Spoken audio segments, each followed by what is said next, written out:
ক্ষমতার মসনদে বসে সময় কাটানোর দিন শেষ। এবার কাজের হিসেব দিতে হবে হাতে নাতে। নতুন সরকার গঠনের পর মন্ত্রিসভার প্রথম বৈঠকেই যেন বোমা ফাটালেন প্রধানমন্ত্রী তারেক রহমান। মন্ত্রী প্রতিমন্ত্রীদের জন্য বেঁধে দিয়েছেন মাত্র ১৮০ দিন বা ৬ মাসের এক কঠিন সময়সীমা। এই সময়ের মধ্যে দৃশ্যমান সাফল্য দেখাতে না পারলে খোয়াতে হবে সাধের মন্ত্রিত্ব। সচিবালয়ের করিডোরে এখন তাই আতঙ্কের চেয়েও বেশি কাজের তোড়জোড়।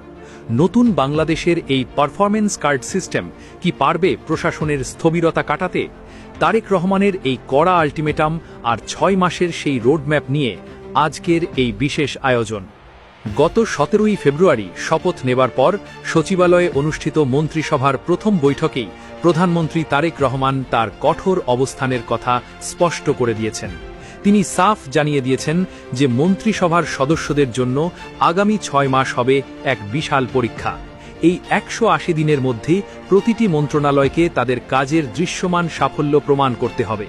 প্রধানমন্ত্রী নির্দেশ দিয়েছেন যে নির্ধারিত সময়ের মধ্যে লক্ষ্যমাত্রা অর্জনে ব্যর্থ হলে বা কাজে কোনো ধরনের গাফিলতি প্রমাণিত হলে সংশ্লিষ্ট মন্ত্রী বা প্রতিমন্ত্রীকে অবিলম্বে পদ থেকে সরিয়ে দেওয়া হবে।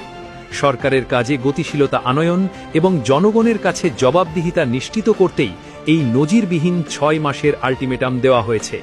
এর ফলে এখন প্রতিটি মন্ত্রণালয়কে দ্রুত একটি সুনির্দিষ্ট কর্মপরিকল্পনা তৈরি করে প্রধানমন্ত্রীর কাছে পেশ করতে হবে। এই কর্মপরিকল্পনাগুলো প্রধানমন্ত্রী তারেক রহমান নিজেই তদারকি করবেন।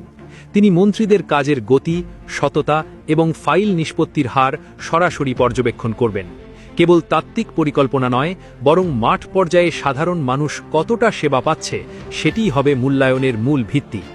এই ৬ মাসের রোডম্যাপে কয়েকটি বিষয়কে অগ্রাধিকার দেওয়া হয়েছে। প্রথমত, দেশের আইন শৃঙ্খলা পরিস্থিতির দ্রুত উন্নতি ঘটানোকে সবচেয়ে বড় চ্যালেঞ্জ হিসেবে দেখা হচ্ছে। দ্বিতীয়ত, পবিত্র রমজান মাসকে কেন্দ্র করে নিত্যপণ্যের বাজার নিয়ন্ত্রণ এবং সরবরাহ স্বাভাবিক রাখা, বিশেষ করে সেহেরি ও ইফতারের সময় যাতে নিরবিচ্ছিন্ন বিদ্যুৎ সেবা নিশ্চিত থাকে সে বিষয়েও বিদ্যুৎ মন্ত্রণালয়কে কঠোর নির্দেশনা দেওয়া হয়েছে। খুব শিগগিরই মন্ত্রীরা তাদের নিজ নিজ রোডম্যাপ প্রধানমন্ত্রীর কাছে জমা দেবেন। এই পরবর্তী ১৮০ দিন নির্ধারিত হবে কার মন্ত্রিত্ব টিকবে আর কার ভাগ্য থেকে লাল বাতি জ্বলবে। বিশ্লেষকরা মনে করছেন তারেক রহমানের এই উদ্যোগ বাংলাদেশের রাজনৈতিক সংস্কৃতিতে এক নতুন মাইল ফলক হতে পারে, যেখানে পদ নয়, কাজই হবে টিকে থাকার একমাত্র মাপকাঠি। ব্যর্থ হলে টিকবে না মন্ত্রিত্ব। প্রধানমন্ত্রীর এই হুঙ্কার প্রশাসনে এক নতুন কম্পন সৃষ্টি করেছে।